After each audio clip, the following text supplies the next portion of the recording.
intermission right after our next speaker. But please don't go far. We have a huge second half for you as well. But now's the time for my confession. Hello, my name is Emil Kang, and I play video games. I'm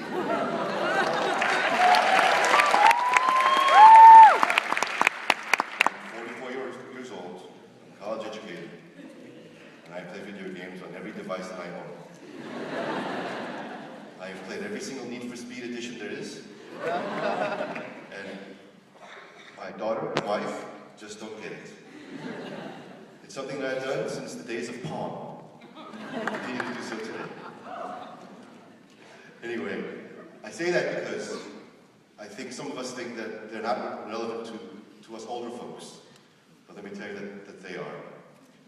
Our next guest is a current UNC senior who competed against dozens of others for a spot at TEDxUNC.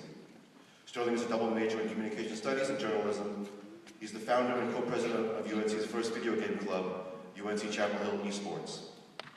He's here today to talk about gender inequality in video games, a subject especially relevant to young people and older people today.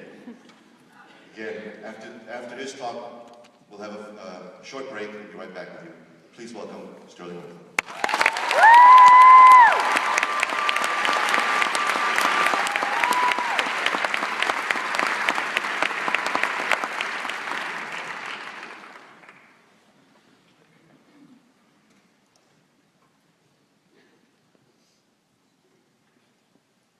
These are the kinds of messages that women receive playing online video games.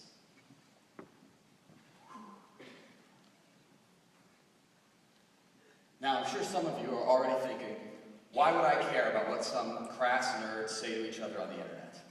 But I think if you just stick with me for 3 quick facts, I convince you that not only do you care about these messages, but that they are extremely important.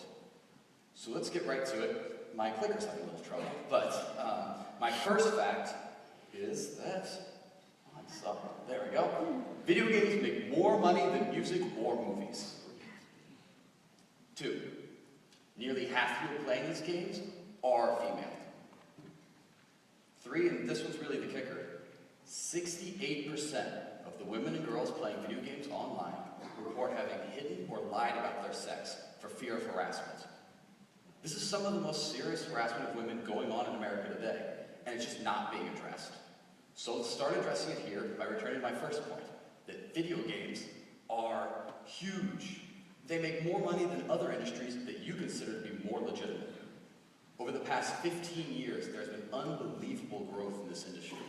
So by the time we get to 2008, video games are making more money than music and movies combined in the United States. Pokemon sold 20 million units. Call of Duty Black Ops, 7 million in the first month it was on the market. It has been a long time since this was some niche hobby for weird adolescent boys. This is a major mainstream part of our culture. Not taken into consideration is a willful refusal to think about some really key issues going on, specifically for today, gender. Because half the people playing these games are women and girls. Now the number ranges from 40 to 47%, depending on whose figures you look at. But even this is shockingly high to most of the people that I talk to. I even encounter this very weird impulse that a lot of people have, especially people who play a lot of video games. They'll want to say things like, well, those girls are probably just playing Angry Birds and Bejeweled, but they're not playing real video games. Issues with what constitutes a real video game aside, let's look at how true a claim like this really is. So in 2009, the most popular Xbox game among men and boys was Halo 3. No surprise to anyone who knows anything about video games. On the other hand, the most popular game among women and girls was also Halo 3. The top 8 most popular games in the PC that year were the same 8 games between men and women. Women are playing these games, and in huge numbers. In fact, there's roughly 84 million female video game players in the US today. There's 84 million. The issue here is that these 84 million people are treated horribly, unforgivably in my eyes, so poorly that over 2/3, 68%, report having having lied about or hidden their sex for fear of being harassed. I'll give you all a moment to pick your jaw up off the floor, because this should be really shocking to you. Imagine I was up here telling you that 2/3 of the women and girls that go to movie theaters to see films dressed up as men for fear of being publicly shamed for being women that like films. You'd all be furious. I could have some of you marching the streets with me during intermission if this was the case. And if you think about it, there's really not a huge difference between this absurd scenario about movie theaters that I've just made up and the actual absurd thing going on in online games every day. Right now, even. It is so constant that there are entire blogs dedicated to just cataloging these incidents of harassment, and they have new material every day. This is why women have to hide who they are if they want to take part in America's new favorite pastime. Because if they don't, their inboxes fill up with messages like this in a day. Things that say things like, get a life, lose weight, or just kill yourself. Because if they don't, they might have to deal with people like this charming fellow you'll see behind me, Eris Bactanians. This is a professional video game player who was featured in an online reality show about professional video game players.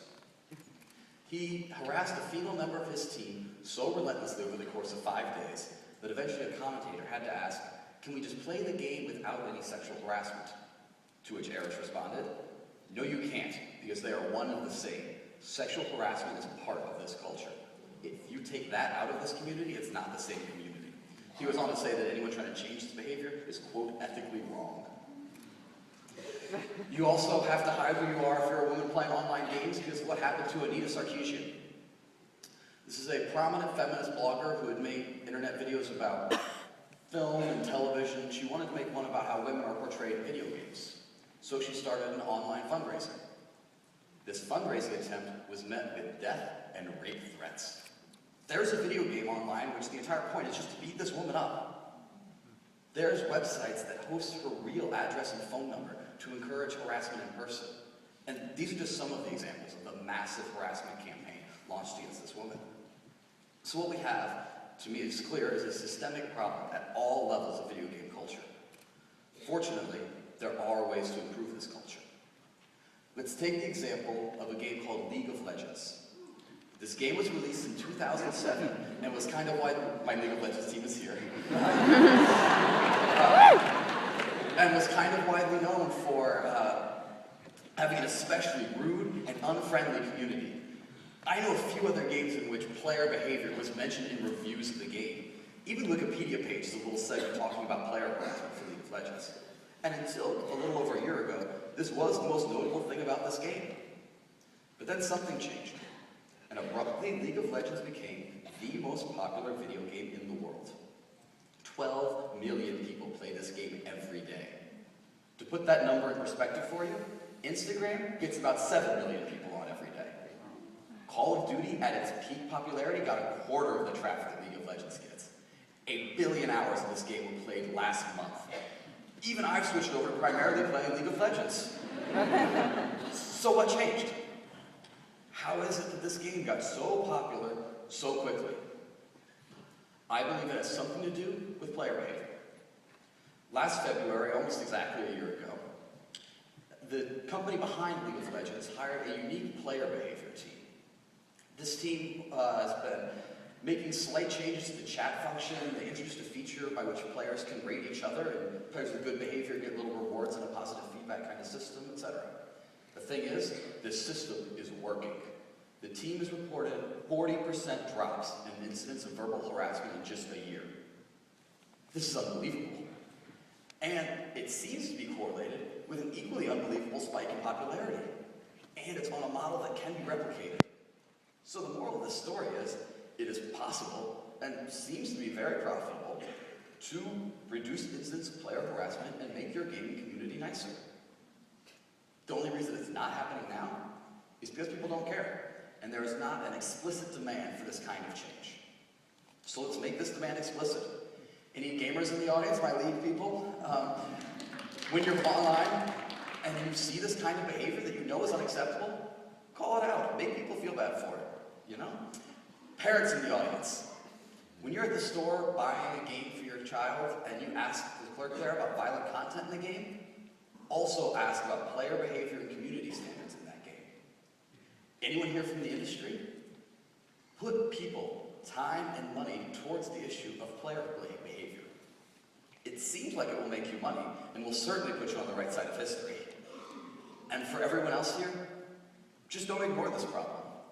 Ignoring it because you're not a gamer is just as bad as ignoring it because you're not a woman. So, thank you all.